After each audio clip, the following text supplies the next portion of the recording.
Can we turn the mic on, please? Okay. Hello? Hello. Could we take our seats, please? It's 6 o'clock now. If we could take our seats, we're going to start the program. Okay.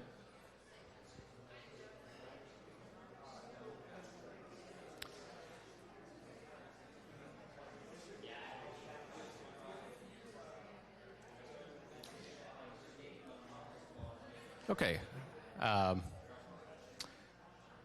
Ladies and gentlemen, thank you for coming tonight. I want to say thank you for being here when you could do other things.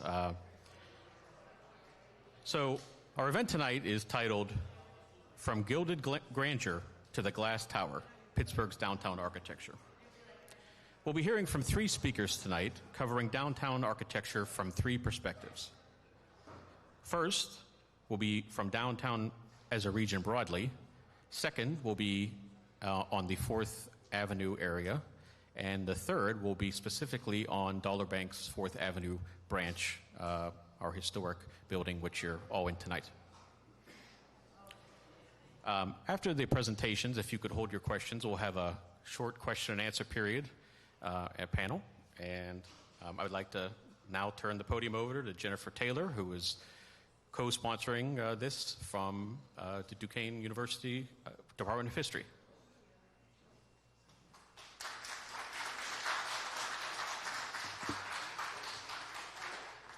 Good evening. My name is Jennifer Taylor. I'm Associate Professor of Public History at Duquesne University. For those of you who may not know what public history is, we define it as history for public audiences, how we learn history outside of the traditional classroom.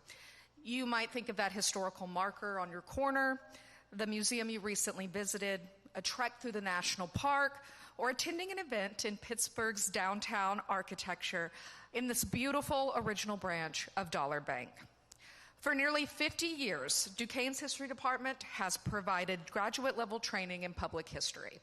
Our program has produced over 400 alumni, many of whom work at your favorite Pittsburgh sites, including Pittsburgh History and Landmarks Foundation, the Frick Museums and Gardens, the Heinz History Center, and many more. Can y'all tell by my accent that I'm not from here originally? My first trip to Pittsburgh was to interview for this job. I really did not know much about the city. As the driver who picked me up from the airport chatted about his favorite Pittsburgh spots, we entered the Fort Pent Tunnel. I now know he was a first-rate ambassador for Pittsburgh because he made no mention of the scene that was about to unfold. Then we popped out of the tunnel. As the skyline came into view, I gasped and said, "Well, that's impressive."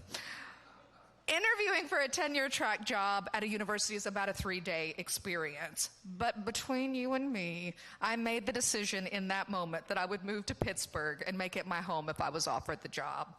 Jens, the rest is history. Welcome to From Gilded Grandeur to the Glass Tower, Pittsburgh's downtown architecture. Tonight's program marks the 5th annual Pittsburgh History Speaker Series, sponsored by Dollar Bank and Duquesne University's Department of History. Our first 4 events focused on immigration, Pittsburgh's religious history, the diversity of the city's rich baseball history, and working-class Pittsburghers who were employees of Henry Clay Frick and depositors at Dollar Bank. Tonight, with the support of Pittsburgh History and Landmarks Foundation, we will bring downtown's architecture and the people who built it to life. I would like to thank Bob Prezzetti, Dorothy Spangler, Victor Labonte, Matt Wollett, Tracy Myers, and Mark Hauser for their work on tonight's program. Our first speaker tonight is Tracy Myers, a self-proclaimed architecture geek. Thankfully, she put these skills to work as education coordinator for Pittsburgh History and Landmarks Foundation.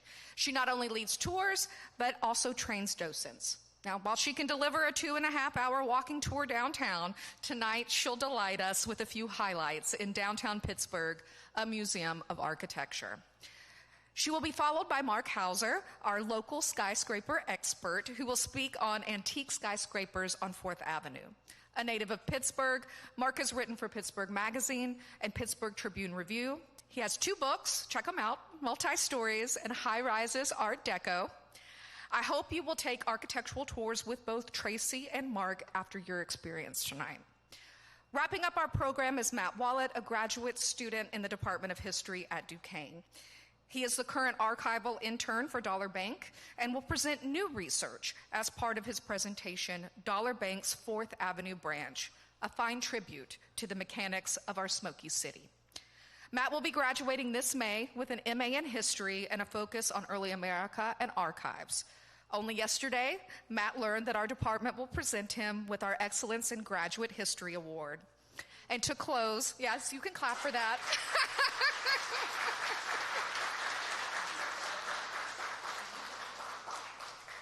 And as Bob mentioned, to close, we'll have some time for Q&A tonight. As a public historian, I am thrilled we are bringing a corporate archive, the city's premier preservation organization, 2 downtown architectural tour experts, and student research together to learn more about our beloved downtown buildings. Thank you for coming.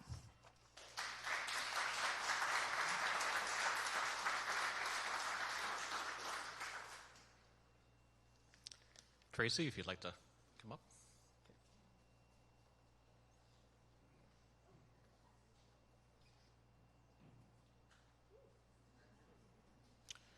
Oh, would you like to use this? No, I think I'll use yeah. Great, thanks. Thank you. Thank you, Bob and Jen, for inviting PHLF to be a part of this. This is by far my favorite thing to do. The pushing paper around and making phone calls, not as much, but having the opportunity to talk about it. I'm setting my timer here because it's super hard to talk briefly. Yeah, I got in trouble in first grade for talking all the time, and it's never stopped since. So I was glad that Bob mentioned that we're looking at, we're almost taking a sort of telescopic view of downtown, think of a, zooming out on your iPhone. So we'll start with sort of the lay of the land, literally, and.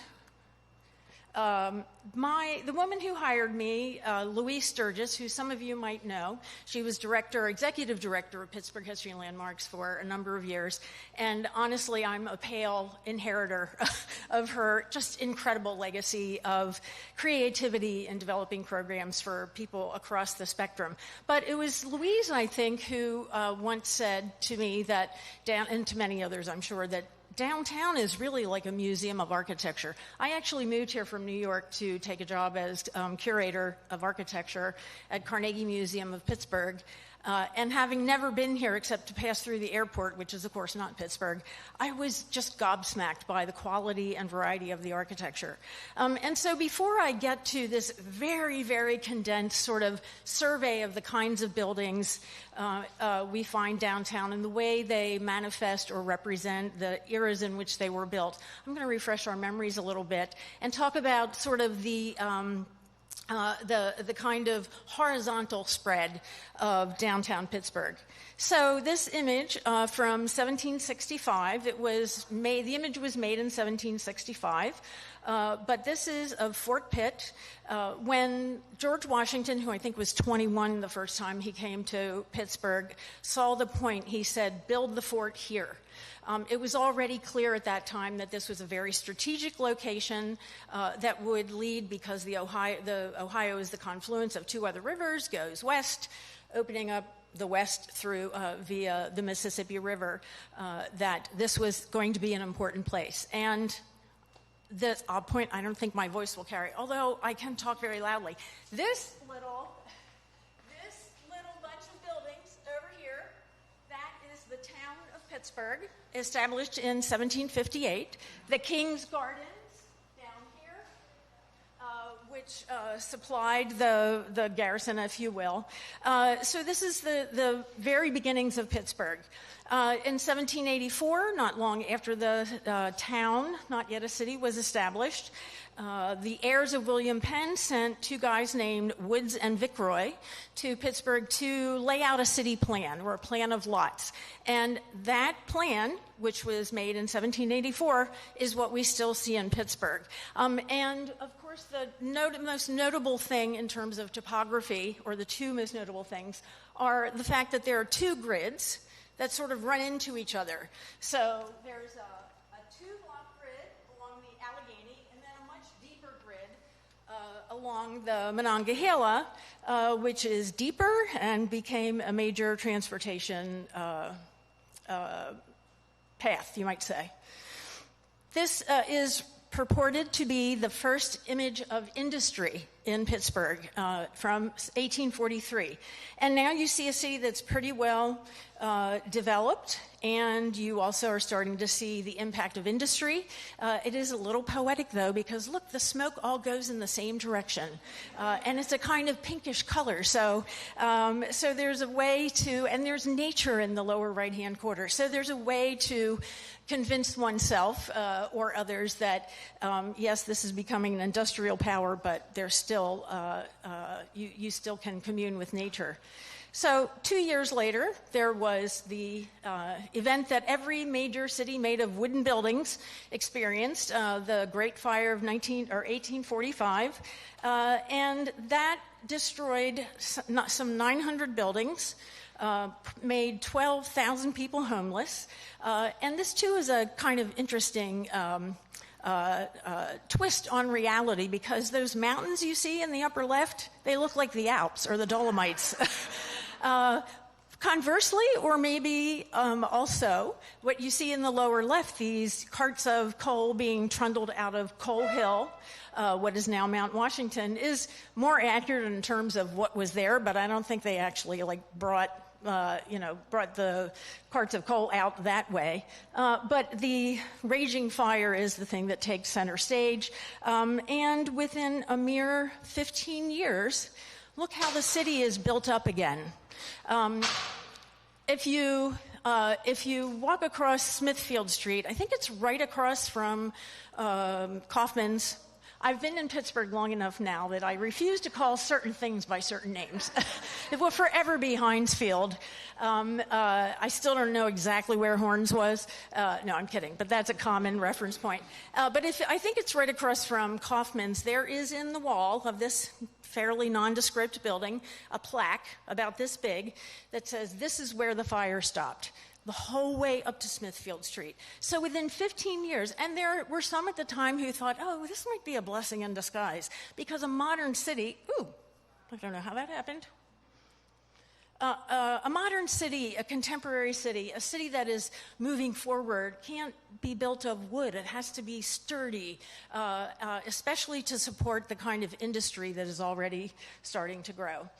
Fast forward to another 30 or so years, this is the city that for another 100 years, 130, probably there are still people who have this image in mind when they think of Pittsburgh, of the Smoky city with filthy rivers, long before fish were back and bald eagles came back to eat the fish. Keep an eye on, let's see, do I have I don't know. Are you seeing that arrow? Or is that only on my screen? That, of course, is a key element of the contemporary city. And on the verge of World War II, well, we haven't had 3 yet. World War II, before America has entered, you see what we call the Workshop of the World. I was really shocked when I was attending a virtual program sponsored by our counterparts in Philadelphia to hear that Philly calls itself the Workshop of the World. And I had to take issues with that, but I guess there's enough for everyone to go around. What I should have inserted here, a famous picture that we show on many of our tours of downtown that sort of delve into the Renaissance or Renaissances, which is, many of you probably have seen it, an image of downtown, I think it's like 5th Avenue and Liberty Avenue, at 10:55 in the morning, and the street lights are on because the air is so filthy. So this is the point at which the city, frankly, is about to implode environmentally, or could implode environmentally. Economically, companies were starting to leave because nobody wanted to come live here. And so a number of, as I sort of alluded to, a couple renaissances later, this is our view, courtesy of Google Maps today.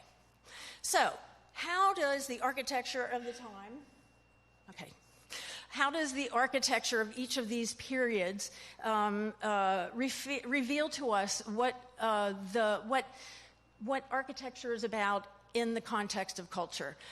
Our motto, well, I've made it our motto, is that we tell the history of Pittsburgh through its buildings. Because buildings are not inert objects. They're not inanimate. Every time somebody new moves into a building, the space is activated in a different way. Architecture is experiential. It's the people in the places that give architecture life. Because when I was a curator, I was sort of focused outwards, like out in the world, and I'm really very fortunate to have been working at PHLF for the last 6 years because I've learned so much about downtown. And it's only in that context that I came across a quote that really sort of summarizes how I feel about architecture, and many geeks like me do. When the House of Commons, I think it was bombed in the Blitz in World War II, and there was a debate about whether it should be rebuilt in the way it had been originally built, or should it be replaced by a modern building. Winston Churchill famously said, "We shape our buildings, and thereafter they shape us." So there's this dialogue between the man-made, the human, the natural, that I think is expressed in very interesting ways downtown. And, you know, Pittsburgh is simultaneously unique and typical architecturally. Every place is unique because it's no other place. But the thing that's amazing about downtown architecture is that there are great examples of everything that was happening elsewhere in the United States. We just happen to have a boatload of really good architects.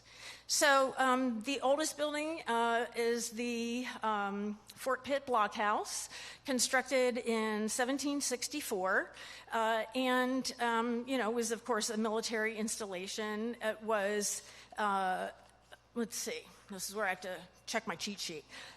It was, as I said, it's the only building that survived from Fort Pitt. It was used as a trading post after the fort was sort of abandoned by us Americans in 1772. It was also apparently the home of one of the Craig family, as in Craig Street, for a time. And then eventually, stuff built up around it, and this is what it looked like in 1942. Surrounded by industrial buildings and train lines and, rubbish and pollution and other kinds of detritus. And it was through Mary Shenley that it came to be gifted to the Daughters of the American Republic, who are responsible for saving it for us. We say at Pittsburgh History and Landmarks that preservation is progress. And by that we mean that it's not sort of the privilege of the wealthy to take care of buildings. It is something that we all should be cognizant of, because buildings are the repositories of history and memory, individual and collective. And so the survival of this building reminds us of our critical role, this place's critical role in the 7 Years' War, or the French and Indian War. The city didn't develop in a linear way, so we're going to sort of pop around a little bit. But this is the view from Station Square, where we live, across the Mon. And whereas we've been looking at how the city grew sort of horizontally, now we're going to look at how it grew vertically, in a way. And first we're going to zero in on this group of little buildings in the front, which are part of the historic district called the First Side Historic District. These are commercial buildings from the 1850s to around 1914. Most of them are 3 to 5 stories. With the exception of the one on the right, the Conestoga building, which is 7 stories. And the location of the Mon Wharf, which is now a parking lot, but actually was at one time a wharf, made it really sort of the anchor of commerce for Pittsburgh and the region for many years. There are many pictures of what look like cruisers or cruise liners. You might see them and think, oh, lots of people doing cruises from the Mon River. But they were actually boats carrying material into Pittsburgh to be made into stuff to be taken out of Pittsburgh. So they're low-rise buildings.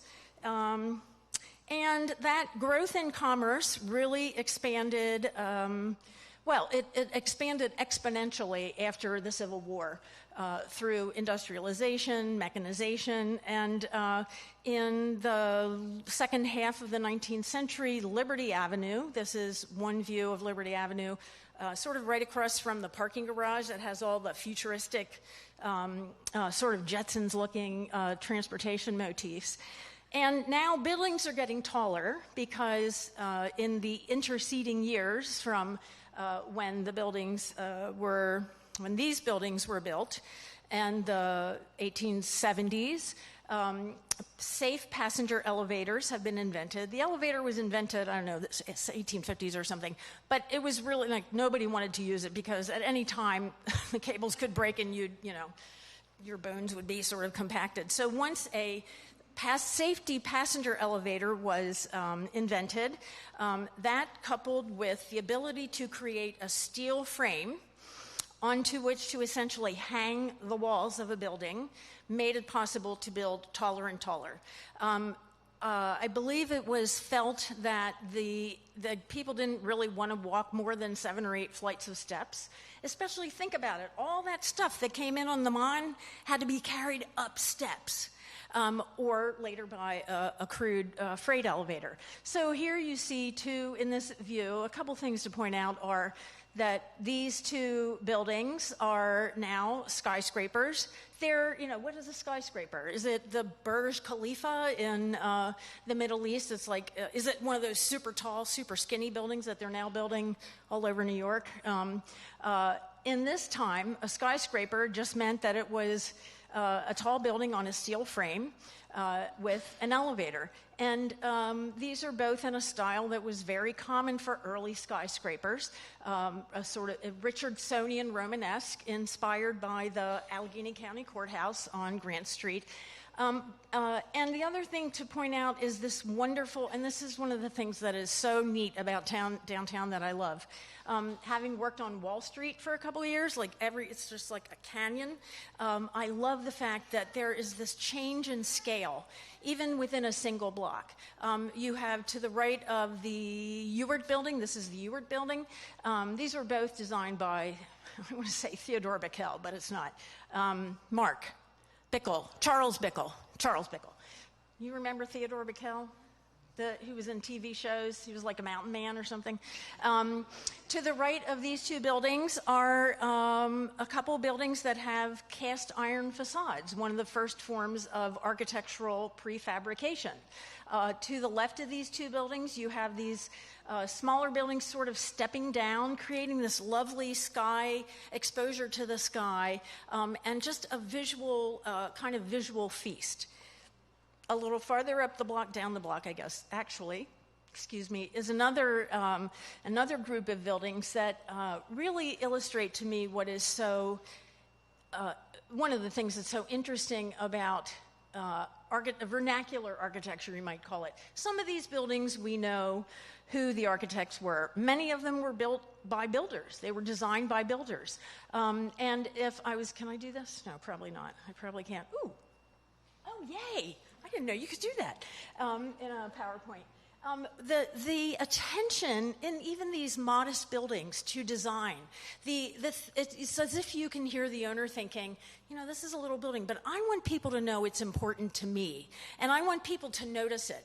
And the way brick is used in Pittsburgh, just look carefully at brick buildings. You'll see corbelling, or you'll see a brick turned like 45 degrees so that it looks almost like a chevron. It's an incredibly versatile material, and in Pittsburgh it is used to wonderful effect. Whoops. Uh-oh, what happened? Where's the arrow thing? I probably didn't bring it the whole way back to...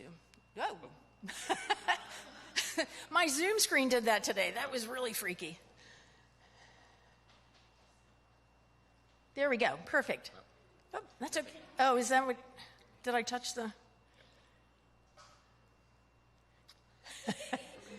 Hold on one second. I've been having quite a day with tech, so as Bob can tell you, and Anna.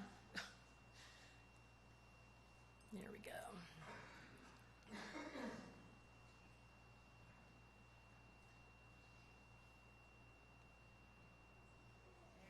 There we go. Okay. And if you have to move around, just take the mic. Oh, okay, great. I'm only going to talk about this for a second because I'm not going to step on Mark Hauser's toes.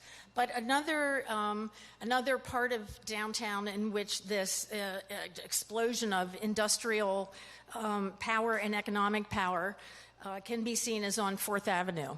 And I've taken a Google Maps view of these 4 buildings. I call them the 4 tall boys. Mark will tell you why these were built and the time period during which they were built. But imagine that you were those little buildings on on what is now Fort Pitt Boulevard, and suddenly these buildings are rising behind you, changing the skyline, changing your understanding of space, changing your attitude, perhaps implicitly, subliminally, of your place in the world. And when we use the word place at PHLF, as the case of many people who study geography or talk about urbanism, urban planning, we don't mean a site on a map. We mean the emotional reaction it engenders. So imagine how transformative that was to the people living at that time. There were tons of churches downtown. In fact, in the block and a half, in around 1910, I think it was, in the block and a half radius around the first English, Karen, you can correct me on this if I'm wrong, the first English Lutheran something church on Grant Street, first English Lutheran as opposed to first German Lutheran church. There were like 10 churches in that area, plus schools, plus houses. This city, downtown, was like a full-service city. It was like a full city. People lived here. Uh-oh. Okay, I'll go fast. This is a better view of one of those churches, First Presbyterian, Gothic Revival. The other church, Trinity Episcopal, or Trinity Cathedral, also Gothic Revival. But these churches right in the middle of the city and right across, in this case, from the Duquesne Club. As one of our docents once said, God and Mammon in the same place. Art Deco is beautifully represented downtown, all in a little stretch. Major buildings in a little stretch of Grant Street. Elsewhere in smaller bits and pieces, more modest buildings. This is the Coppers building on the left, the Goff building on the right, both built at the behest of the Mellons. This is like Mellon Avenue down in this part of Grant Street, with the lavish but somewhat restrained, sophisticated use of expensive materials, and where even letterboxes, excuse me, can be a kind of architectural statement. I'm going to do a tour of downtown letterboxes, because there are some really great ones downtown. Benedum trees. And then we get to, excuse me, the modern era with Gateway Center, where the city is trying to reinvent itself using modern architectural forms, modern materials. For example, in the case of the Alcoa building on the left, the U.S. Steel building in the middle, and down below there, the Porter building. Now it's the FS, I think the Federal Home Loan Savings Bank, I think, or maybe something else by now. But here is Pittsburgh. These are not actually Pittsburgh architects. This is Harrison and Abramovitz, who were involved in the UN, building buildings in Pittsburgh that speak explicitly to the materials that have made this city what it is. Aluminum in the one case and steel, Corten steel, never before used in architecture in the other case. And finally, excuse me, the city has become, maybe it might seem ironic, or it might seem inevitable, or at least necessary for the city to have become a leader in green architecture, in sustainability. The city that almost killed itself because of its economic success has now become a leader in finding ways to make buildings that have a lighter footprint, not only in construction, but now through operation. So this is the tower at PNC Plaza. I think is that right? I can never keep they should just call them 1, 2, and 3. But what's interesting about this building, apart from its shape, is the technology that makes this building literally able to breathe. It has a double skin and an air gap of about 30 inches between those two skins. There are windows on the exterior that open to let air circulate. There are windows, these popper windows on the exterior skin also do that, so that the building uses 42% less energy than a skyscraper of this size. This is my last point. Sometimes we come back to where we started. This, as you probably know, is there's not a fancy name like Arts Landing for this. I feel like the PDP or the city should have come up with a jazzy name for this. But this is the Market Square Modernization Project. And it looks like this semicircular thing might have been inspired by the very first market house that was recorded on this site. And so the city that has rebuilt itself has found new ways to rebuild itself, still has lots of challenges in making it a successful transformation for more people, is really in a certain way captured entirely downtown. So that's it.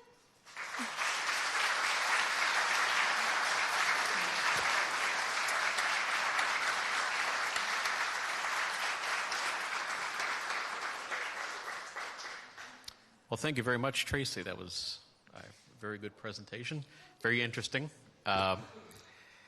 Next, I'd like to welcome to the podium Mark Hauser, local historian, speaker, and author. And he's going to go over a more closer view of 4th Avenue specifically. Mark, if you'd like to come up. Would you like to use this or just that? I can use it, or I can just hit the space bar, right? Yes. The space bar will do for me. Thanks, Bob. If you need to walk around, just take the microphone. Oh, okay. I can stand still so people can see. Wonderful. Thank you very much, Tracy, for that introduction to Pittsburgh's architecture. And thank you to Dollar Bank for hosting this wonderful event. I'm amazed by how much history Dollar Bank provides to Pittsburghers right here in this building. And it just is a wonderful example of the richness of the stories of the people behind the buildings, the people that use them, the reason that architecture matters. It's not just art, but it's also art for people, for use. So I'm going to start today's talk talking about a tiny little 2-block stretch of Pittsburgh, because the title of this event, Gilded Grandeur, from Gilded Grandeur to the Glass Tower, is all encompassed right here within 2 blocks of 4th Avenue, which used to be called the Wall Street of Pittsburgh, because it was the locus of all of the banks, the stock exchange, the trust companies, and at one point commodities markets like the petroleum industry. So there was a petroleum and oil market when the first oil refineries were right here in Pittsburgh. So that explains why this section of the city has such a richness of architecture, and especially skyscrapers. Now, we're looking at one wonderful example. You can't really imagine Pittsburgh or any city without its skyscrapers. I like to focus on the very first ones, from the time before there were even cars. So you can see in this postcard, this is the skyscraper that's across the street from us. You can see it from the front door, and it is the Standard Life building. That's not what it was originally called, but a lot of skyscrapers changed their names. So the Standard Life building opened in 1901, and it is from a time, that very brief, very dynamic era, when every city in America changed radically in basically a decade.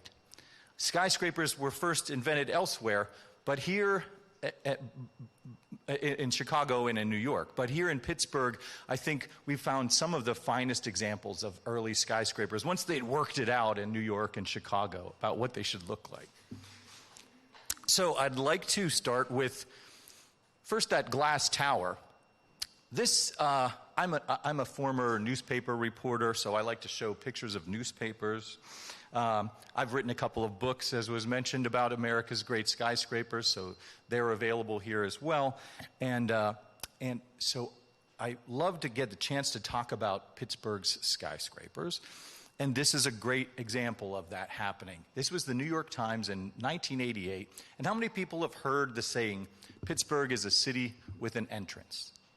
The only city in America with an entrance. It comes from this article, if you've heard that before. It's by the architecture critic of the New York Times, Paul Goldberger.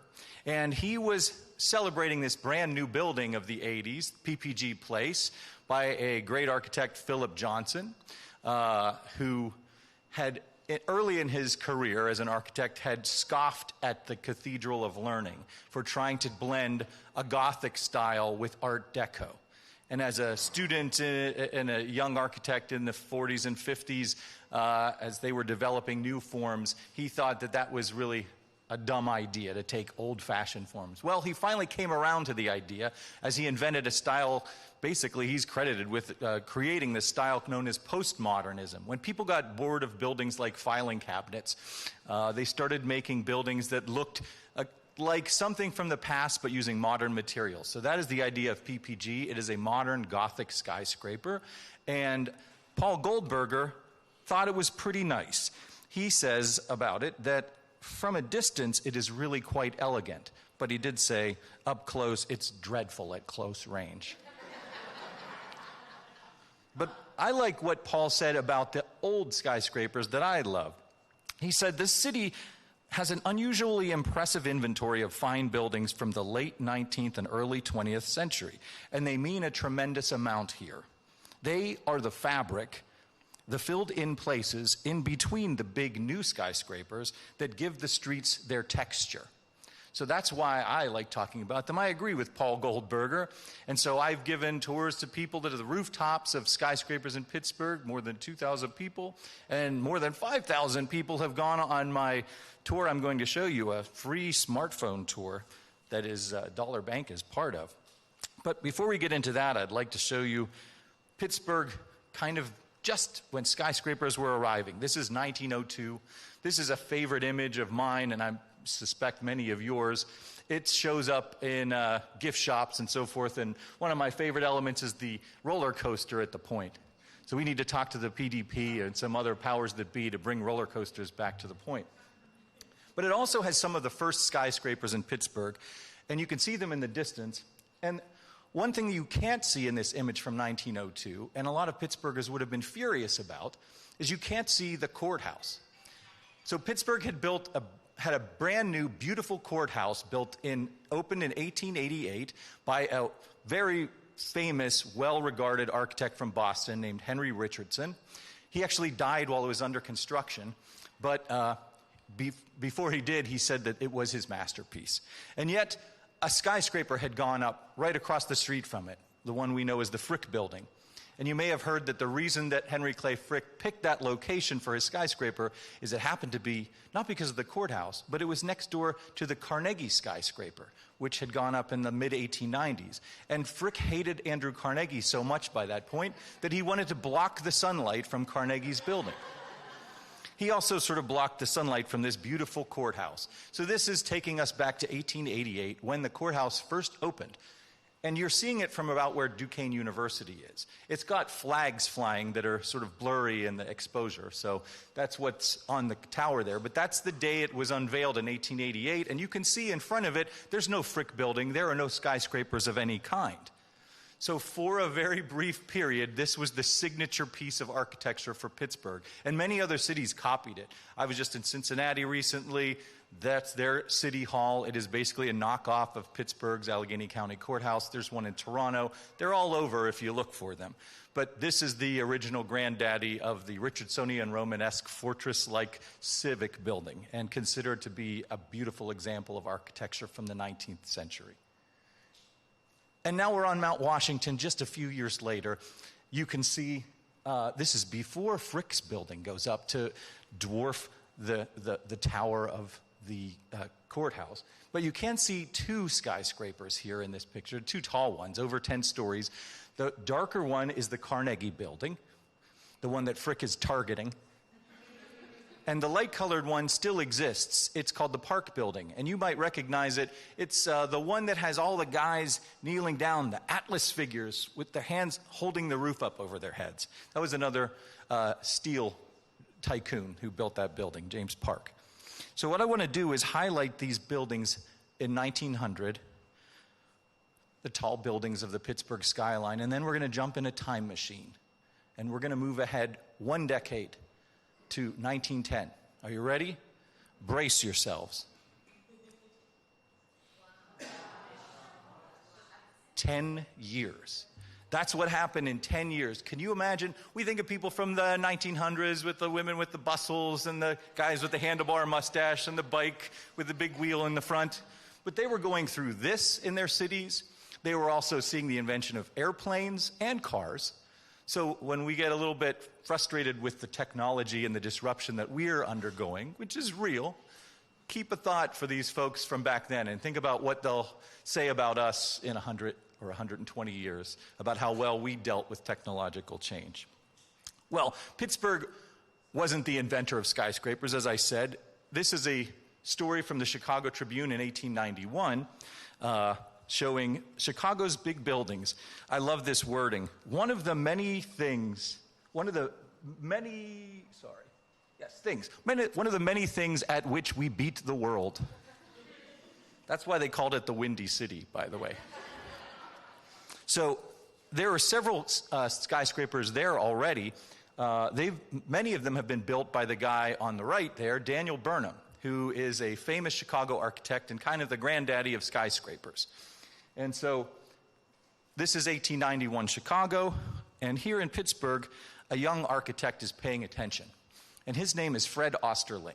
He's already done a couple corporate jobs. He's built a brick headquarters for a high-tech company known as Bell Telephone that you can still see on 7th Avenue, a red brick building.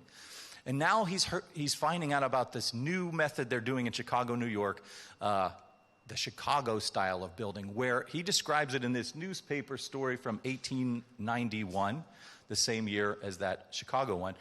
The Chicago style of building, he's designing one for Pittsburgh to be built with a steel frame. This will be the first steel frame tall office building in Pittsburgh, right here on 4th Avenue, a couple doors down. And it's a building that you can put the roof on before the walls are up. That's how he describes it in the story, to help people understand this crazy new technology that he's inventing. You can see that the newspaper says it is a chance for capitalists to make money. That's the idea. A skyscraper is an investment. It's not just glory for yourself that I've got a tall building. It's also, as one great architect, Cass Gilbert, wrote back around this time, a skyscraper is a machine to make the land pay. So you are taking your holding of a parcel of land and multiplying it. And as Tracy had explained, it's not an idea that wouldn't have occurred to someone before, but there's only so many flights of stairs you're going to get people to walk up. So once there were good passenger elevators, people were willing to pay the money to lease space. And so most tall buildings then and now, they are not solely the home of the company that has their name on the front. A lot of it is used for rent money. And so it's an investment for the capitalists to make money. And here it is, Pittsburgh's first skyscraper.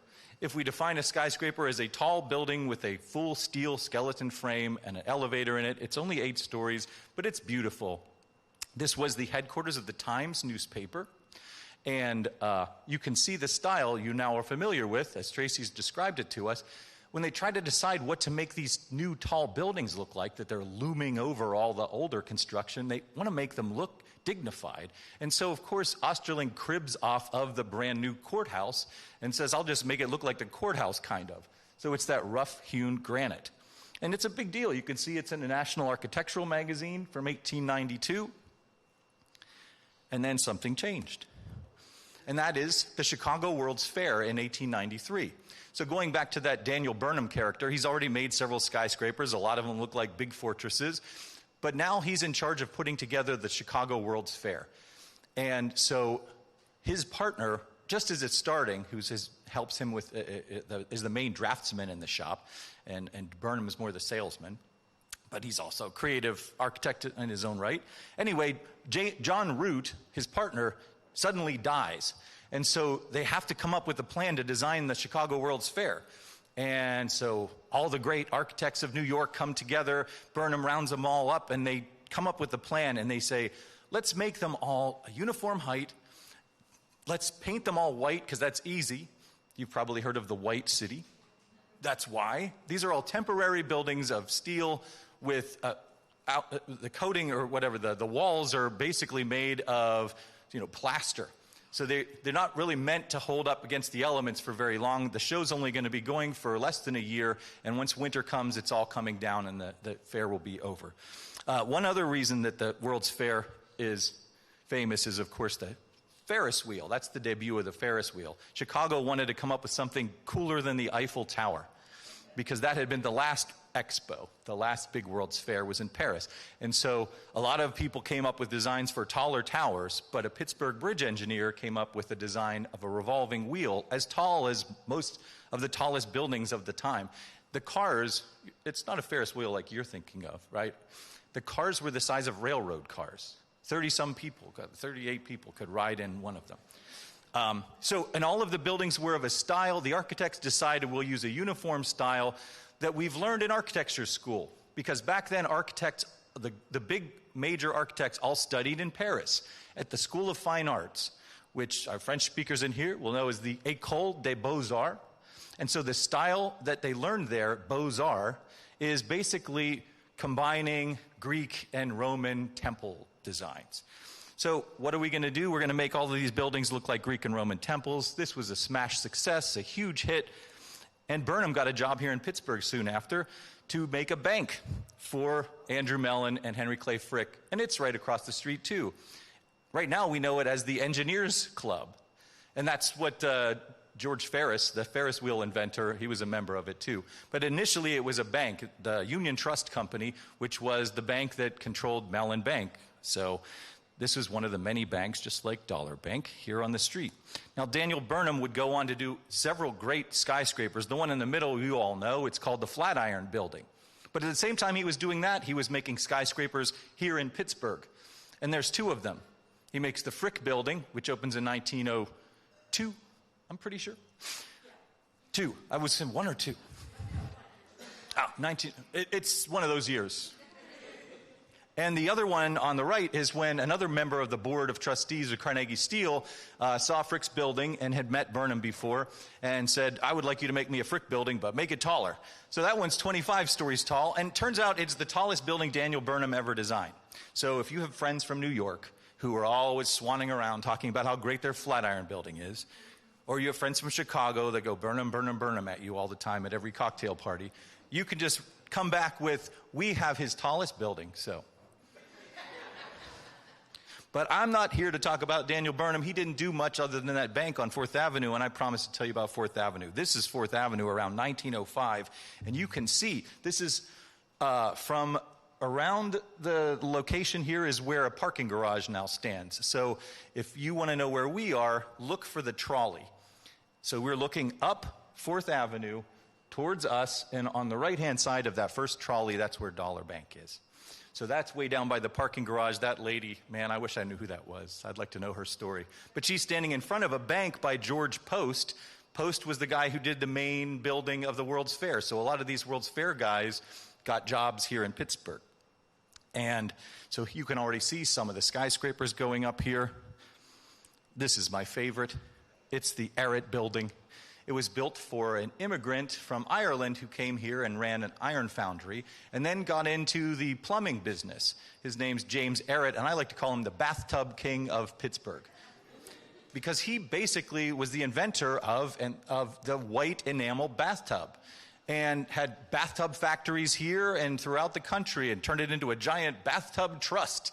And in fact, his company, Standard Sanitary, is the predecessor of the company American Standard. So that's here in Pittsburgh. Now, I love that building, as I say. It's actually on the back of my phone. That's how nerdy I am. But that's a picture I took with an earlier version of this phone hanging out over the roof of the Arrett building. And I did it for a column for Pittsburgh Magazine. I started writing a column for Pittsburgh Magazine I called Multi-Stories, about the people behind these buildings. Because I had never heard of the Bathtub King. No one had written about the bathtub guy. So I thought, there are a lot of good stories that we don't know about why these buildings came to be. So I wrote that column for a while, and then I thought, that'd be a good book. Every other city in America has buildings like this that have stood the test of time and are a legacy in stone and steel that we can see today and learn about. So that's now the Industrialist Hotel, by the way, and the Rebel Room has really good cocktails. So I highly recommend it. They also have this same picture up in their lobby now. So that's pretty cool. Here's another great building on 4th Avenue that's from 1904. And it is the first skyscraper built by a woman in Pittsburgh. She didn't build it personally, but it was built for her with her money. Her name is Caroline McChesney. And for about 5 years or so, it was called the McChesney Building. And then she got sick of having a building and sold it to two guys, Mike Benedum and Joe Trees. And Mike and Joe renamed the building the Benedum Trees Building. It's still quite beautiful, but poor Mrs. McChesney gave up her chance at fame. Her story is complex, though, so we don't have time for it now. But she basically used her money from selling this building to fight against women's suffrage. So, right? Who does that? You can also see on top of this building, I'm standing there along with Chris Heitha, who is my partner in my second book. Now, that book is called High Rises Art Deco, and it is a combination of my stories and Chris's art. So the picture is not really a picture, it's a series of scans that Chris is taking with the drone right there. And at each window, he stitches them all together back in the workshop, and so we get this high-resolution version of the buildings. And also on that rooftop is Bill Benter, who is a philanthropist who's very supportive of various efforts to popularize the history of this street and also a lot of the arts in town. And then also Robert Pfaffman, who's right there, preservationist and architect of much renown. And we are standing up there getting our picture taken. Not all the buildings on 4th Avenue survived. This one didn't. This was called Tradesman's National Bank. Then it went on to be Columbia National Bank. You can see it in this picture. It was the corner of 4th and Wood Street. So 3 of the buildings that are there still stand today. But this building was torn down to make way for the YWCA. And the YWCA, sadly, now is vacant. It's awaiting its next mission. But in the meantime, I'm part of a really exciting project to put some of this history on the windows of the YWCA. So when the folks get here for the NFL draft, they'll be able to see some of these stories and some other stories and other art. So keep your eyes peeled, because that'll be coming soon. Other buildings that are still on this street, like this one, Keystone Bank, some of them have suffered through time. So this beautiful arched opening is now mostly filled in, but you can still see it. It's just a few doors down from here. That's what its banking room used to look like, right around 1900. Nowadays, it's a server farm, so at least it's got a good use, but it's not as beautiful now as it once was, so some of its glory is lost. But in order to convey that stuff about these buildings, with the help of Bill Benter and with Rob Pfaffman and others with the Go Forth project, trying to activate 4th Avenue, we've created a walking tour for free. As I said, 5,000 people have been on this tour. If you haven't yet, I'll show you what it looks like. It is a map that you can navigate and walk down through 4th Avenue and stop at each building. And each one you can listen to, well, you're not you've heard enough of me, but here's me talking with... The Arrett Building is my favorite antique skyscraper in Pittsburgh. I haven't seen anything like it in all my travels. My first book, Multi-Stories, has it all... This guy always with his book. I can see why you love it so That's much. Megan Harris, the host of CityCast Pittsburgh. So if you'd like to take a tour where you can zoom in and see the details of Chris's art, because Chris came back to Pittsburgh and shot every one of the 10 skyscrapers here on 4th Avenue and has cool pictures of each one. You can look at them. You can hit a look inside button and look inside. You can read, you can listen, you can take a tour. It's free. It's all at pittsburghwallstreet.com.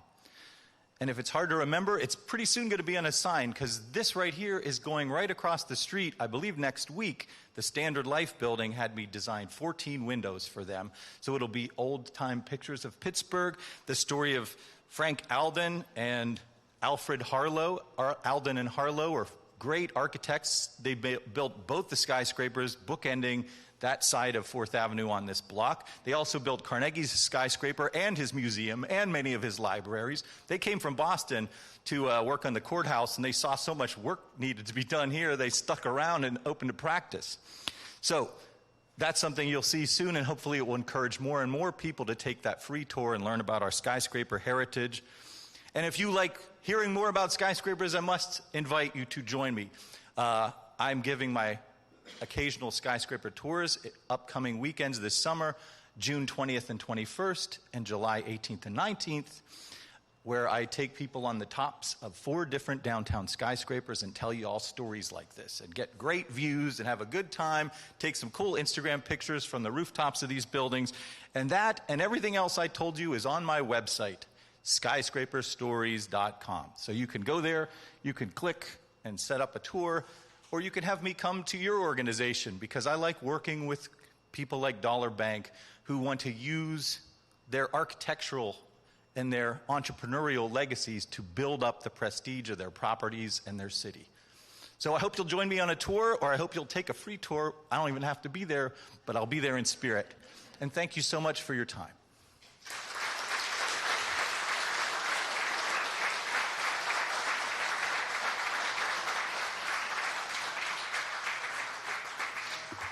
Thank you very much, Mark. I wanted to note that after Benedum and Trees, who were running an oil company, bought the building, that Dollar Bank facilitated the loan to completely gut it and have it renovated. So, connection. Yes. Yes. And everyone, be sure to check out Mark's book is on display in the back after the presentations. Yeah, he's happy to sign a copy.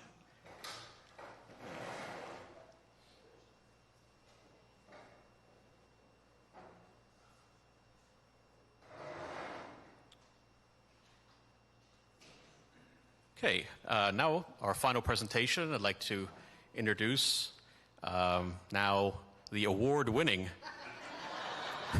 graduate student from Duquesne University, Matthew Wollett, and he'll be talking about our 4th Avenue building that's owned by Dollar Bank specifically. So, Matt?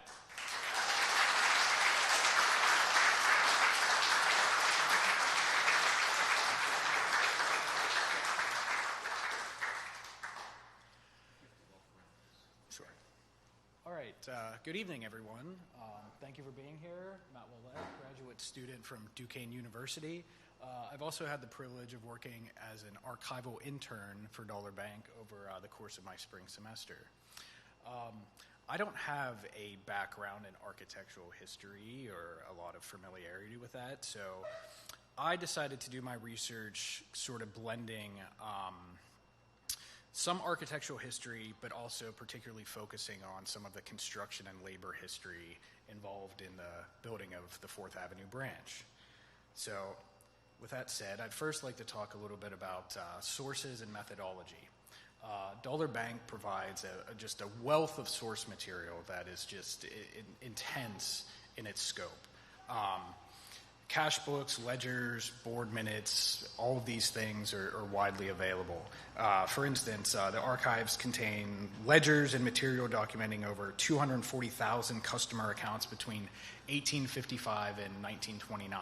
So it's just a very rich degree of material to choose from. So when I started thinking about how I was going to do this and wanted to incorporate this sort of labor history, the first thing I did really was I went to the newspapers and I tried to find some of the history about the Fourth Avenue branch and its construction.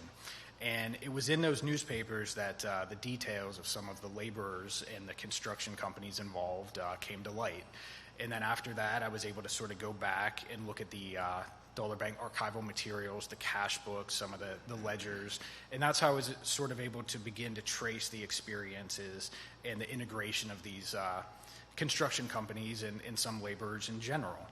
After that, I decided to use Ancestry to sort of focus on particular individuals who were involved in this and try and understand their story.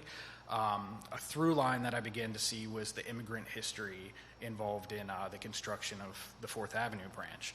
And so I used Ancestry, census data, city directories, even some wills and death certificates, and just general immigration documents to sort of understand these people, their background as much as I could in fleshing out the details of my research. Okay.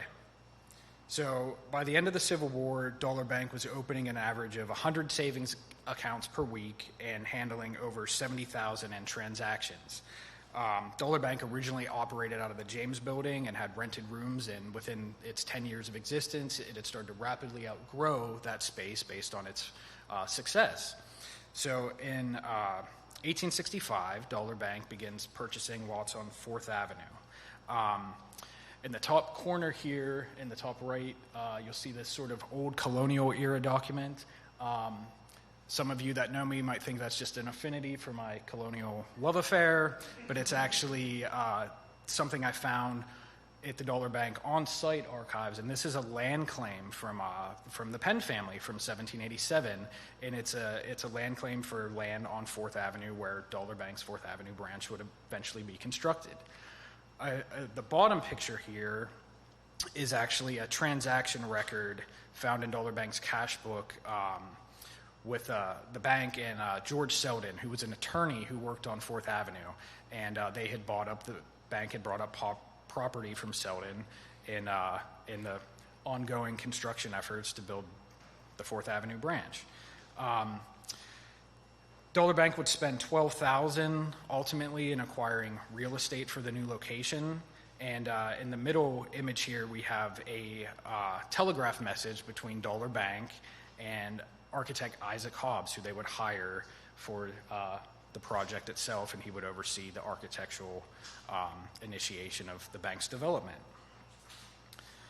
Okay, so I want to move on to some of this process and development. Construction begins in 1869. It was actually held up for several years due to the war and a lack of materials being available.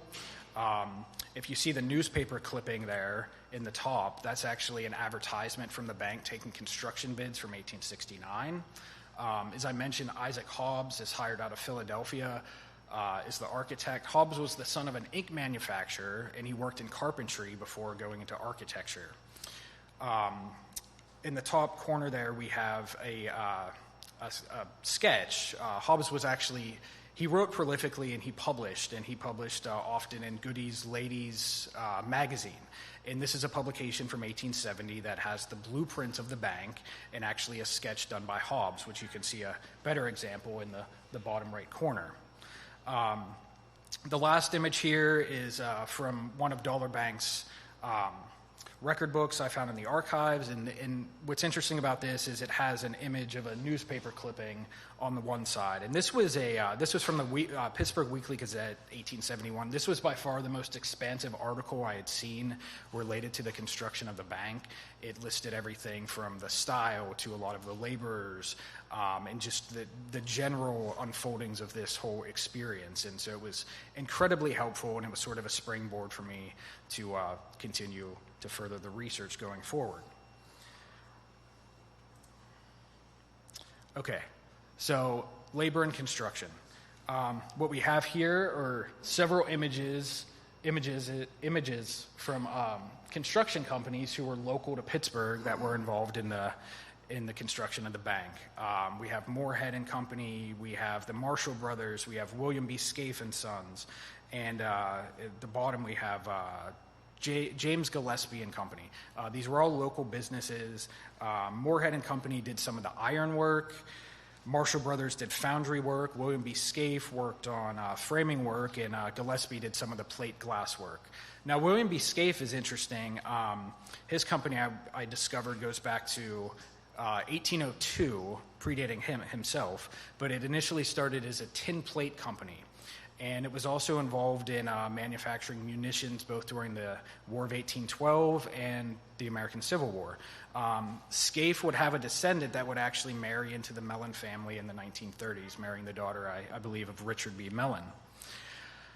Another individual who I don't have a photo up here of, who was integral in the construction, is William Gray of Philadelphia. Now, Gray was responsible for moving the extensive amount of materials, as you see listed here, 14,000 tons of Connecticut brownstone used in the facade, pink Quincy granite from Massachusetts, marble and brass as well. Allegheny stone was used for the foundation, quarried locally. And in the course of this construction research, I found myself at least 25 separate businesses worked on the various details of the bank's construction and ultimate completion. The project would cost ultimately $190,000. To the best of my ability, I've been able to find that that's roughly the equivalent of $4.7 million today. Okay, so architectural style and arrangement. I have to thank Mark for his presentation, because I don't know how to pronounce this word, the Beaux Arts style, so I'm just going to leave it at that, and we're going to do the best we can. But so this is a style that originated in Paris and was popular from the late 19th through early 20th century across the United States. This style blends Renaissance and Baroque and infuses with sort of a Greek and Roman symmetry. It often emphasizes a hierarchical layout, which is best understood here. If we look at the entranceway to the bank, it's a 21-foot high entranceway. Inside here, it's a 36-foot high drop from the floor to the ceiling. So it's sort of this like grand ornamentation and celebration of space is part of the main style.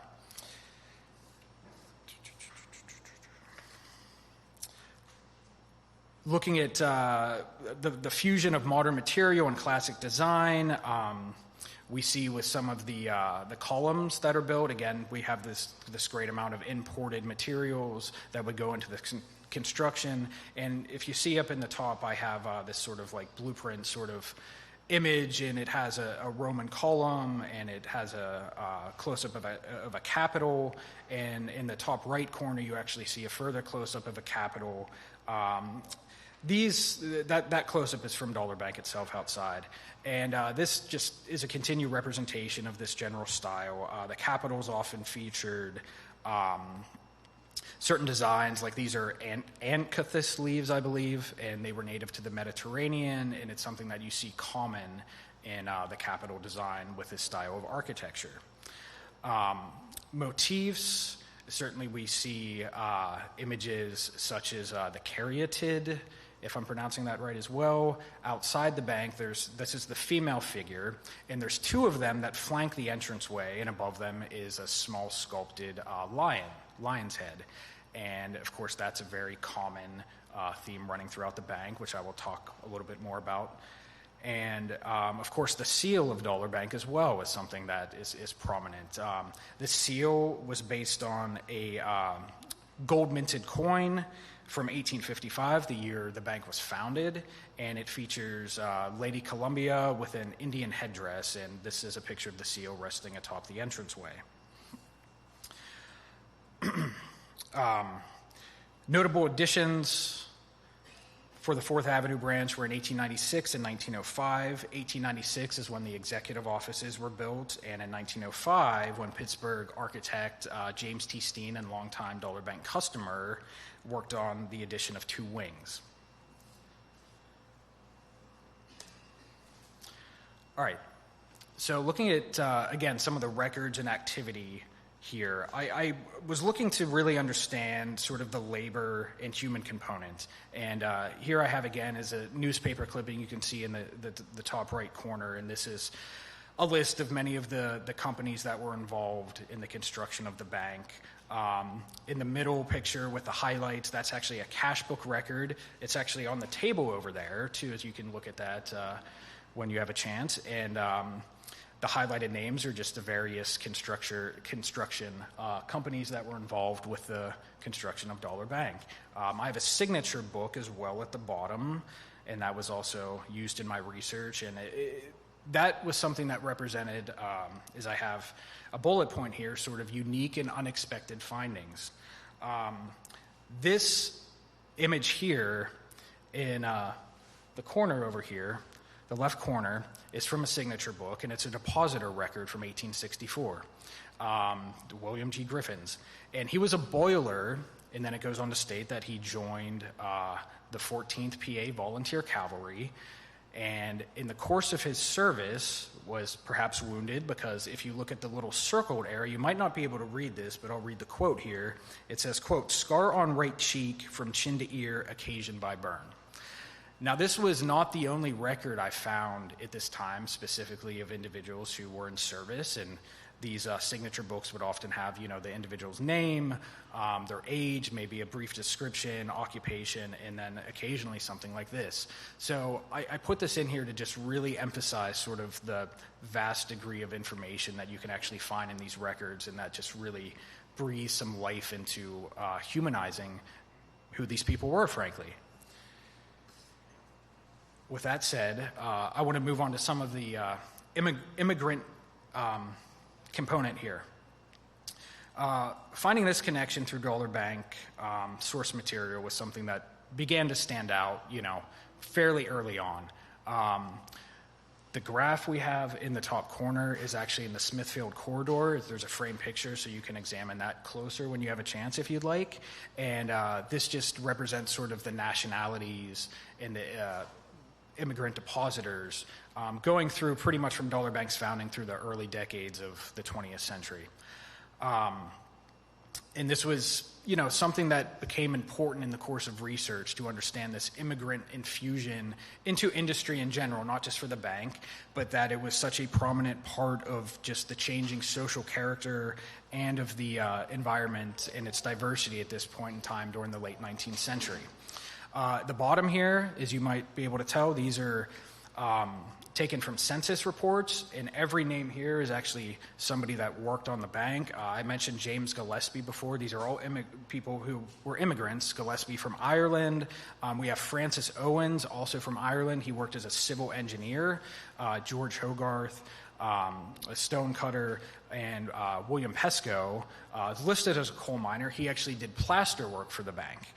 And this is sort of where I get the quote that opened up the presentation, a fine tribute to the genius and skill of the mechanics of our Smoky city.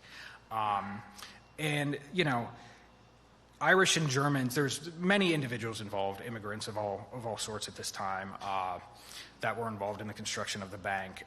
Irish and Germans made up a predominant amount of immigrants at this time. By 1880, they would reflect well over 20% of the city's population and continuing to grow. So, I want to move on to probably the stars of the show. I would say the lions out front, the symbol, the long-standing symbol of the bank, these emblems of calm repose. And in keeping in tune with this sort of focus on immigrant labor, Max Kohler, of course, is the man who was the main sculptor of the lions. What I have here is one of Kohler's record of Kohler from that I found on Ancestry. That was his intent to declare U.S. citizenship in 1868. And in the bottom, below the lion, on the right, or on the left rather, is Richard C. Morgan, who was Kohler's apprentice, who worked as a stonemason, and he was from Wales. Now, the lions in general. So when I began doing this research and looking into the lions, who were featured on everything from have been featured on everything from bus advertisements for the bank to matchbooks. They're everywhere over the course of the bank's history. Prominent symbol. Research sometimes takes you in unexpected places, and I began trying to discover if I could look at when lions. What were the oldest sculpted lions within the country. And I can't say definitively, but it looks like Dollar Bank's lions might be a ringer for that title. I had found some others. I found one from Philadelphia, but the claim was a little faulty because it was bronze casting in Russia and then shipped over here, so not the same thing. But lions are featured everywhere. The Frick Building, the Allegheny County Courthouse, they're everywhere. In Pittsburgh, what I did find tends to be high on the list of finding sculpted lions. So that was something that was very interesting in the research. And, looking at these sculpted lions, so Kohler and his assistant, R.C. Morgan, carved these lions from a single 8-ton block of Connecticut brownstone. Each lion weighs 9,300 pounds. In 2009, the original lions were removed due to, over a century of deterioration and some weathering. And they would be replaced in 2013. 2 replicas would be carved and replaced out front that were done by Nicholas Fairplay. And they spent a tremendous amount of time trying to get the stone just right for these lions. And it was sort of a global search, and they ultimately got stone imported from China that seemed to be as close a match as they could find to the originals.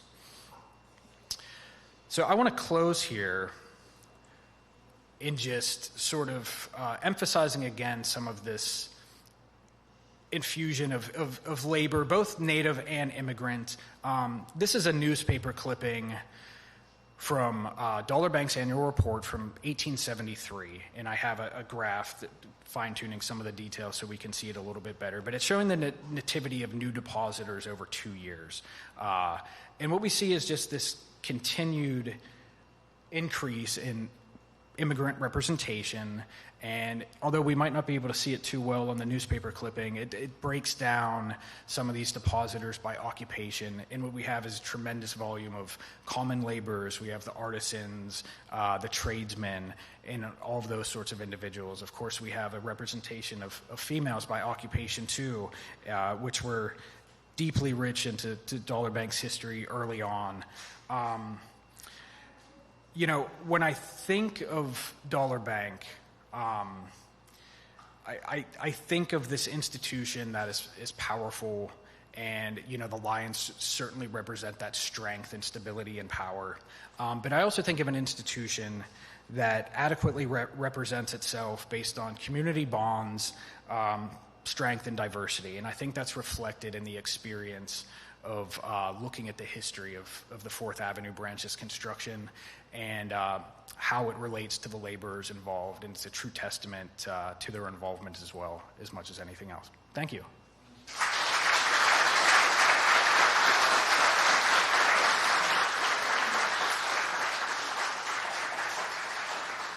Thank you, Matt, very much. Excellent presentation. And actually, up until about the early 1920s, up to 40% of the depositors at Dollar Bank were immigrants. And so some of those immigrants were not only depositors, but as Matt showed in his research, some actually worked building the branch itself. So thank you again. I think what we're going to do now is have a short question and answer session with the speakers. And I'll bring it to you. So let me just close out here. This one's live. Does anyone have any questions? Yes, I'll bring it over.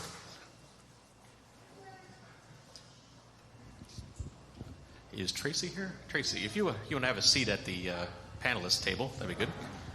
Oh, my goodness. Yes. Thanks, Mark. I don't know if I need.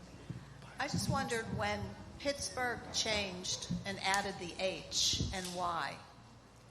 Well, that's actually an interesting A very interesting question. And coming from eastern Pennsylvania, it took me a long time Harrisburg has no H. And so it took me a long time to remember to add the H. And every time my dad wrote to me, he misspelled the name Pittsburgh. There was a period in the 19th century, and you might know, what are the dates? 1890s to about 1915 or 20. Yeah. The Postmaster General, or whatever the equivalent was at that time, wanted to sort of systematize naming of towns across the country, naming of cities. And so the H was removed for a time. And so Harrisburg has a G. East Petersburg, where my cousins grew up, has no H. And the people of Pittsburgh did not like that a whole lot, and eventually made the Postmaster General relent. I'm sure it was much easier in those days when there was no. I mean, in some ways it would be easier now because you have Facebook and you could start a change.org petition. But if you go to the Pennsylvanian and go into the rotunda, which has the four shields showing the four main sites of the Pennsylvania Railroad at that time, you'll see that, and that was completed in 1901 or 1900, like right at the cusp of the century, before the H was returned. So it was originally in it. It was removed as a bureaucratic decision out of Washington, and then the power of the people came to make them relent. Yes, Mike. I would like to add, if I may, Mike, before we do ahead. that. Yeah. I just think it's funny, as a writer and an editor who used to work at a newspaper, that there was a couple of decades where even individual local newspapers couldn't decide. So some people thought we should keep the H. Some people said, let's be modern, get rid of the H. If you can imagine, there was a time when federal initiatives were controversial, and people didn't like what the government did. I mean, that's a long time ago. But if you could cast your mind back to how that might have been, it's just fun to imagine how that must have been convulsions before someone finally said, enough already, the H is cool, we're unique, we're putting the H back, and the government gave up. The founder of Pittsburgh, General Forbes, was a Scot. And so if you think of Edinburgh, Exactly. it's B-U-R-G-H. So probably the first pronunciation of this was Pittsburgh. And then later on, it became Pittsburgh. Yeah. Yeah. So, yeah. Very good. It's actually interesting. There's a really great book called The Hamilton Scheme. And the subtitle is something like, How America Was Destined to Be Capitalist. It has nothing to do with the book Hamilton. It really takes a totally different angle. And I was, although I'm a transplant, I am I like to think I'm a rebel at heart, but maybe not. I don't know. But the going back to the sort of radical Pittsburghers who wanted the H on their city name, the leaders in the East, this is in the late 18th, early 19th century, thought of people west of the Alleghenies as crude, stupid, dirty, and radicals. So this was maybe one of the manifestations of our radicalism. Yes. Yes, you are. Thank you. Back to architecture. You talked about what was happening in Chicago, what was happening in New York. Okay, I've visited other cities that have gone through urban renewal periods, and it seems like, Pittsburgh is kind of unique in that we took an effort to preserve all of the different types of architecture in the city, and added to it. Whereas in some of the other cities I've been to, it looks like, their philosophy was more tear it down, put new stuff up. It doesn't have the same diversity of architecture that I think we have here. Yeah. Is that accurate, or am I just like such a yinzer that... No. I mean, the urban renewal, or as communities of color call it, Negro removal, because urban renewal typically blasted through neighborhoods that had no political power, very often black and especially black neighborhoods. That was a federal policy. And so almost every city in America, Lancaster, the little city of Lancaster, had an urban renewal project that, tore down a bunch of old buildings. I think, so Pittsburgh is not unique in that regard. I always feel like I have to say this so it doesn't seem like I'm bragging. I've only worked at PHLF for 6 years. So when I boast about what PHLF has done, it's not anything I've had to do with. This city is very fortunate to have a strong preservation organization that actually became sort of a model nationally. There are those in the preservation community who say that, preservation kind of saved this city. Certainly the Cultural Trust, that is predicated, the whole philosophy is reinvigorating the economy through the arts using existing buildings. New York doesn't care about old buildings. There are hardly any old buildings in New York because it's all about capitalism. I've been in cities where, you could be virtually in any city of the country. You don't really know where you are. Yeah. I'm on behalf of New York and agree. I lived in New York City for a long time, but the fact is that, there's greater willingness to tear down, not now maybe, but there was for a long time a much greater willingness to just tear down something and build taller because, the Swiss American Bank needed a building or something. Yes. I'd like to say another something question on that one, too, real quick. I agree, especially with the importance of the History and Landmarks Foundation, so I talked to the landmarks people in New York City, and their head talks about Pittsburgh's as being one of the most powerful, forward-thinking, creative landmarks preservation organizations. That said, I will say that having gone around the country looking for pretty old buildings, Pittsburgh is lucky. We have a really good supply of them, a wonderful collection, and some of them are very top class, and that speaks to Pittsburgh's wealth at the time when these buildings were being built.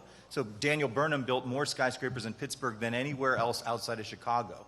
He made the Flatiron in New York, but he made more here in Pittsburgh. So that's part of it.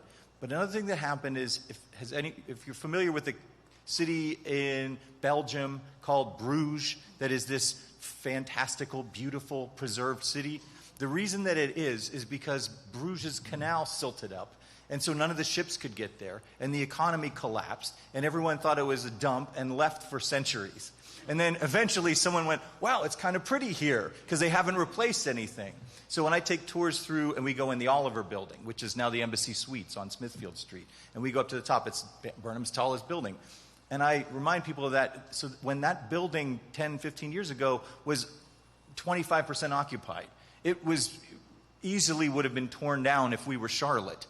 But we went through the 80s and the collapse of our industry, and there was not a strong demand to build new skyscrapers in Pittsburgh. We had plenty. And so these other ones that sort of hung on by their fingernails, eventually someone came to look at them and thought they were nice. So I think that also is part of it. It also costs a lot of money to tear down buildings. And so the collapse of industry kind of helped preserve our buildings in that regard. But I want to ask Matt a question. Does anything that you've heard tonight make you think differently about what you've discovered, or has it given it another dimension, maybe? Yeah, it's definitely helped provide more context for sure than what I went in being aware of, and it certainly gave that, as you mentioned, I think sort of telescopic view of the history and the nature of that history and its development, and I think it's definitely left an impression on, other ways to sort of examine things that might have not been familiar with prior. So yeah, it was very interesting, yes. Okay, I just want to move on. We had one question over here. I just had a question in regards to just preservation. I'm in Washington County, PA, which is just south of here. But our Landmark Society has a smaller, very small, community to be able to help with preservation. They did get the Robert Stone House preserved in Canonsburg, PA, which is great. A big deal. Which is a huge deal. Yeah. The labor building down there, too. But what, as a society and community, can we do more of to help with preservation efforts in our area? Because there's so much rich history in southwestern PA that is being destroyed and taken away as we have all these big real estate developers coming in from California, not to put them on the spotlight, but what can we do more to try to help with those efforts? Well, our co-founder, one of our co-founders is still alive, and he is famously opposed to tooting our horn. And so one thing I would say, I mean, we publish a monthly e-news, we publish a newsletter at the end of every year that tells people what we've done. But and I actually did a tour in collaboration with W&J and with the woman who was last May was working for the city of Washington collaboratively with W&J to sort of, mend the town down. She is now at the university. I mean, I think encouraging, every save is a little piece of history saved. And it doesn't, it might not be a building that everybody cares about, but you have to promote what you've done. And I mean, there's a whole, getting people to care about history, creating programs that can engage. I mean, sadly, we don't do K-12 programs anymore, but the future of preservation lies not with seniors like me, but with the youth. And just, one of the things, I mean, Karen K. Hall, one of my predecessors, well, we overlapped by a little bit. She tried to retire like 2 months after I left, and they wouldn't let her. We did all these great programs for kids that weren't, it wasn't really about preservation. It was about what do buildings say about the kind of people we are. And so helping kids to understand or asking them, what are your memories? Like, why is this place important to you? What do you remember? Oh, my grandma took me there and blah, blah, blah. And engaging people, really reaching out to them in the community. And in some ways, I know Washington is really challenged. There are great buildings there. Some of them have been the victims at the first floor of Arcicide. When you're trying to save your downtown, you'll do whatever you have to make buildings appealing. So I think promoting, talk about what you do. You should be proud of it. And I don't know if you all know, but there's this event in Washington called the Running of the Wolves. Is it in May? In June. Sheep run through downtown in observation of the Whiskey Rebellion, right? Is that right? Well, Washington is actually one of the biggest wool producers in the United States. Wool. Who knew? Back in the 1800s, which a lot of people don't even know. Yeah. And then industry moved out of there similar to how it did in Pittsburgh. So there's definitely not enough highlighted in that area, Yeah. But they're working, travel and tourism's working really hard to get more exposure about it. But there's a lot of great things. I mean, like prehistoric history. Yeah. Like at the Meadowcroft out there in Washington, that's absolutely amazing. So Yeah. There's so much competition. There's so much noise being thrown at everyone. It's really hard to distinguish yourself. But, social media is pretty cheap. So just keep at it. Okay, we had a question over here. Somebody? Oh, you did. Okay. I have a question for Matt Wollett. First of all, fantastic job making Duquesne proud, as always. But just with your genealogical research into the people that built this building, are there still questions that you have about who these people were? Or were there any things that you found that surprised you? Yeah, there's definitely questions I still have. Time constraints. I would have liked to dig a little bit deeper into some of these individuals. There was one individual who I didn't mention, Thomas Aitken, I believe was his name, and he sort of oversaw the whole construction process. He was like yeah. As in Aiken Avenue? Yeah. Possibly, yeah. So there you go. He was interesting. He was an Irishman who immigrated here. And when I looked at his census record, he was like fabulously wealthy for the time.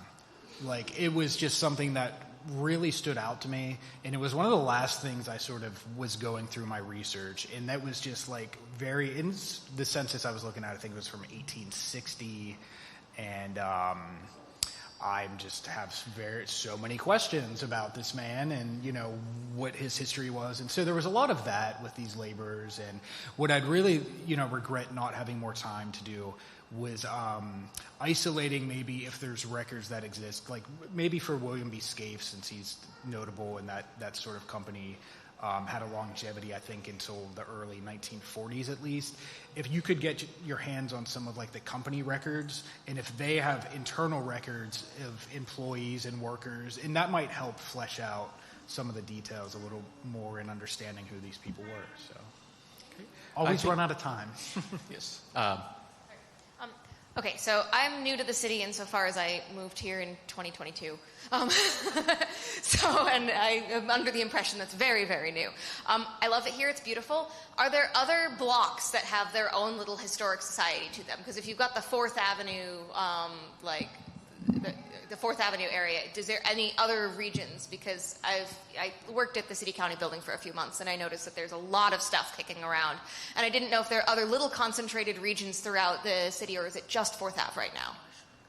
I'll offer an idea or two. I mean, there are plenty, and I know Tracy has probably a catalog. I would suggest that some really promising ones to look at are Oakland, especially Shenley Farms for the houses, but also just all of the buildings of Oakland, because that sprang up in the late, right around 1900 as the new beautiful, the city beautiful neighborhood, the park neighborhood, to get out of all the soot. But South Side, the main drag down South Side, why did I just forget? Lawrenceville. Carson Street. That's beautiful. Lawrenceville. I mean, Grant Street is tremendous as well. So, yeah. Cultural district. Yeah, plenty of neighborhoods is the very neighborhoods, yeah. understated way of putting it with our 90 neighborhoods. Hey, sir. Quick question about those 3 buildings at 4th and Wood. Were the businessmen that architecturally sensitive or sensitive to the visual environment that they said, hey, let's put some columns up here, let's put some gargoyles here? Or did the architects just say, here's a cool thing we'll put on the building? The guy said, okay, yeah, sure. Any ideas? I have my thoughts, but you go ahead, Mark. Okay, let's see what happens. I'm not an architect, but I know some of them. So they are not folks who are shy about sharing their ideas. I know but you can compare a couple of architects that did from this era that we were just talking about. I mean, there's one, Daniel Burnham, who is known for being friendly to the businessman who was paying him to build a building and willing to be flexible and put a lion sculpture over here or maybe make this hallway bigger. And then there are folks like Louis Sullivan who were creative geniuses as well, but who were artists at heart, I think, who would battle with the business people. And so as a result, Daniel Burnham did hundreds and hundreds of buildings, and Louis Sullivan did like 6, because the businessmen want to have a good investment as well. So I think the decorations are because the person who's paying and commissioning for this building wanted to look nice, like that style that is prevalent at the time. They want people to notice even just the bricks of that craftsman within reason. So I think that holds true today. Oh, yeah, but... Well, yeah. But he's got a really cool building. No, but here's the thing to understand. Architecture speaks to the public. It presents an impression of the person who owns the building or the house. In the early 21st century, as architects were becoming better and better known for designing this new museum, Frank Gehry did Bilbao, and Rem Koolhaas did this, the term that came about was starchitect, so a star architect. And a joke that sort of revolved around the buildings that were designed by these guys who were hired because they were starchitects was edifice complex. And I think you have a great example of that in the Bank Tower and the Arid building. They were going up at exactly the same time. The architects all knew each other. I mean, they were all competing for business, so they, it's like any other profession. So if you look at those two buildings and you see the absolutely superfluous, like the little bits of brick, like there's no function at all. There's not even a hint of a function of some of the ornamentation on the bank tower. It seems like it's purely meant to impress by overwhelming. Yeah. And so that could be, it's a relationship between an architect and a patron. It's not like you go to the doctor and the doctor says, oh, do this, and you go, oh, okay, I better do that. You have an idea of what you want, the architect has an idea of what you should want, and it's a negotiation. But it's like the U.S. Steel building, the Alcoa building. It's meant to suggest something about the power, the wealth, the sophistication of the patron who commissions a building. So, it's not one side or the other, it's both. Okay. I think we'll take our final question now. Back to when you talked about Carnegie and Frick a little bit, is that building that Frick built up so much because he hated Carnegie at that point still standing? Where is it? Yes, that's one of the best stories. There are other stories about Frick in that building. Some of them are apocryphal. But yes, indeed, that building still stands, the Frick building. And it's also wonderful. I took a group through yesterday, a bunch of real estate agents. And you can compare it because they're both by Daniel Burnham. One is built, and then the next one is built a little bit after, a couple of years later. Actually, it took almost a decade because in the meantime, the Oliver died, and then his family had to decide to build the building that he wanted. But they're both the same kind of model. The thing that's two interesting differences, Frick's building has got granite on the outside, and Oliver's building on Smithfield has glazed terracotta. And Burnham basically convinced Oliver, you want to use this glazed terracotta, I'm using it on the Flatiron building. That Frick guy that made his skyscraper, it looks like a great war memorial, but it's porous stone, and it's going to suck in all the pollution and turn from a gray building into a black building. So that's why the Oliver building kind of looks like stone, but it's really fired clay with a clear coating on it. So you can wipe it off. That's one difference. The other difference is the Frick building, after it was built, you may have heard that they lowered the street. So Grant Street used to be a big hill, and it was hard for the trolleys to get up the tracks. They'd slip or the horses would fall down. And so they were cutting down the level of the street over the decades. And eventually the final cut happened after the Frick building and the courthouse were up. So now you enter both of those buildings through the basement. So if you go into the Oliver building, the Embassy Suites, and look at what you see in the front of the building, the elevators, then walk over to the Frick building and go into its front, and you will see that you are kind of below ground, and there's a balcony with elevator doors. And that is because they had to cut the floor out of the main floor, drop it down to the basement, and now you walk in through the basement. But Frick had paid to have this beautiful stained glass portrait of Lady Fortune balancing on her wheel by John Lafarge, who was like Tiffany with the same level, and has this gorgeous window, and he wanted everyone to still be able to see it. So they had to cut the floor out and change everything, buy a whole bunch more marble from Italy, bring it in and slap it on all the basement walls. So that's kind of an interesting comparison. You can see a solution to a problem, I think. That's the Frick building. The Frick building is the one facing the courthouse that blocks out the courthouse. And then the Oliver building is the one facing Mellon Square Park. Oh, yeah. Okay. Well, thank you to our panelists/speakers. Thank you. I want to thank you all for coming out tonight. There's plenty of things to look at and plenty of things left to eat, so please enjoy yourselves. And for those of you who were watching via the stream, thank you very much as well. And be sure to look out for our future events here at the Dollar Bank 4th Avenue branch.